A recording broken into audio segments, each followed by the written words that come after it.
Comme nous l'avons dit hier, les puissances de l'âme ne peuvent pas, par elles-mêmes, arriver au bien spirituel que Dieu répand sans leur concours en elles. L'âme dont travaillerait directement à éteindre les lumières de cet esprit que Dieu infuse par ses connaissances imaginaires, si elle en faisait cas, autrement dit, si elle les passait au crible de ses puissances. Elle doit par conséquent s'en dégager et se tenir à leur égard dans une attitude passive et négative, comme nous l'avons dit. Dieu alors meut lui-même l'âme à un état qu'elle ne pourrait et ne saurait atteindre par elle-même. De là cette parole du prophète: « Je me tiendrai debout sur mes gardes, je m'arrêterai d'un pied ferme sur le rempart, et je serai attentif à ce qui me sera dit. » C'est comme s'il disait: je serai debout pour surveiller mes puissances, je ne leur permettrai pas de faire un pas en avant et d'agir, de la sorte je pourrai être attentif à ce qui me sera dit, c'est-à-dire j'écouterai et je goûterai ce qui me sera communiqué surnaturellement.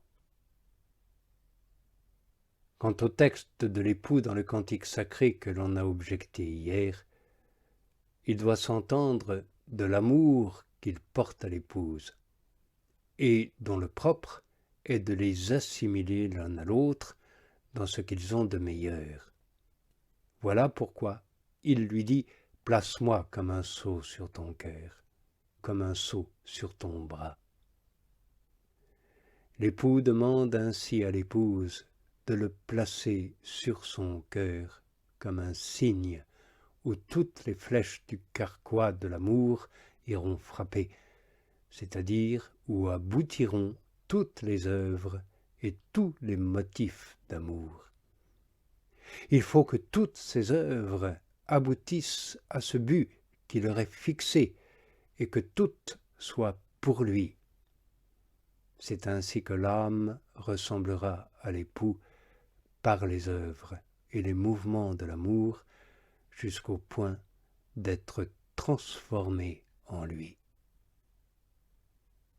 L'époux dit encore à l'épouse qu'elle doit le placer comme un signe sur son bras, car le bras symbolise l'exercice de l'amour dans lequel le bien-aimé se nourrit et prend ses délices.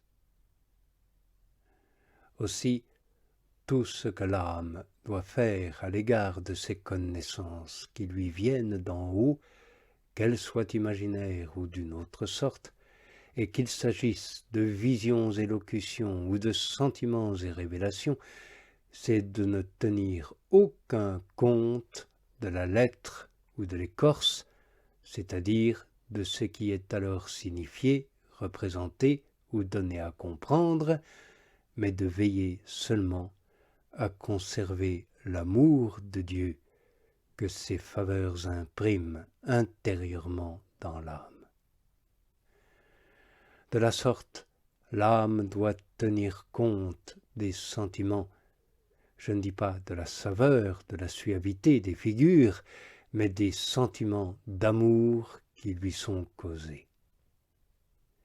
Et quand il s'agit uniquement de ce but, l'âme peut bien se rappeler parfois le souvenir de cette image ou de cette connaissance qui lui a causé l'amour, afin de fournir encore à l'esprit des motifs d'amour.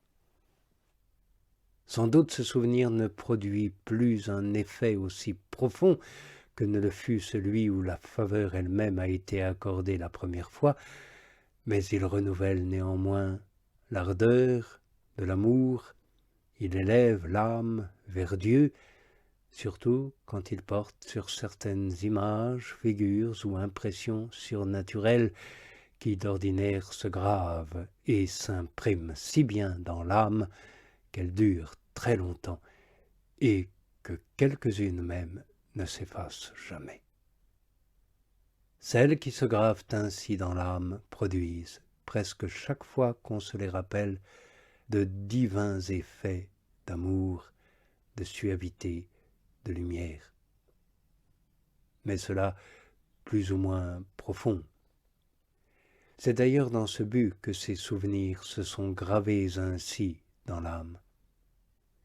C'est donc là une grande grâce que Dieu accorde, car on possède en soi une source de bien surnaturel.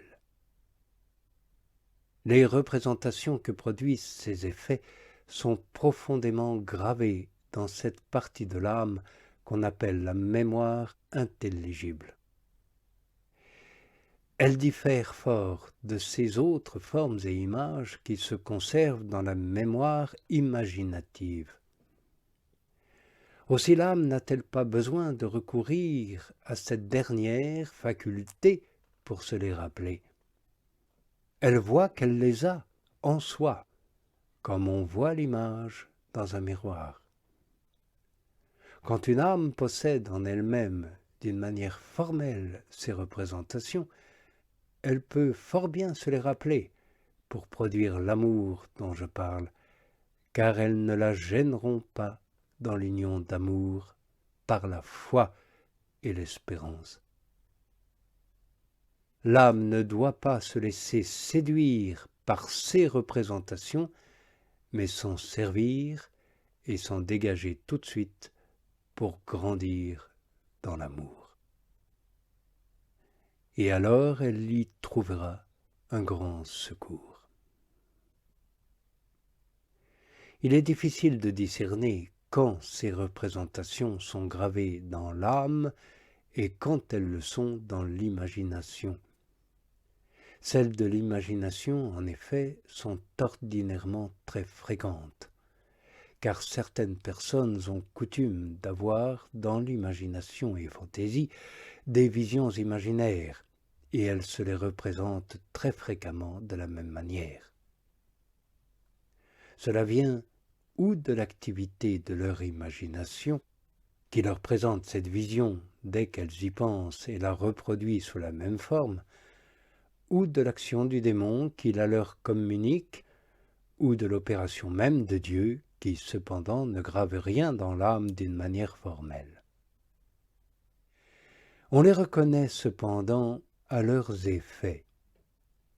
Celles qui sont naturelles ou qui ont le démon pour auteur, malgré tout le souvenir que l'on peut en avoir, ne produisent aucun bon effet, ni aucune rénovation spirituelle dans l'âme.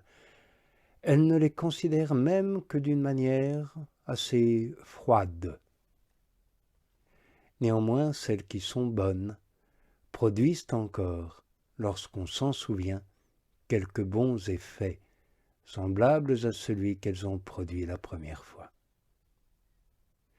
Quant aux représentations formelles qui se gravent dans l'âme, elles produisent presque toujours quelques bons effets quand on y pense. Celui qui en a l'expérience pourra facilement discerner les unes d'avec les autres, car la différence qu'il y a entre elles sera très claire pour lui. Je dis seulement que celles qui se gravent formellement dans l'âme et d'une manière durable sont plus rares. Mais qu'il s'agisse des unes ou des autres, il est bon que l'âme s'applique à ne rien comprendre ni chercher à connaître si ce n'est Dieu lui-même, qui est l'objet de notre foi et de notre espérance. Quant à l'objection évoquée, d'après laquelle il semblerait qu'il y ait de l'orgueil à repousser ces représentations si elles sont bonnes, j'affirme moi au contraire que c'est là un acte d'humilité. Il est prudent en effet de s'en servir de la meilleure manière possible, comme nous l'avons indiqué, et de suivre la voie la plus sûre.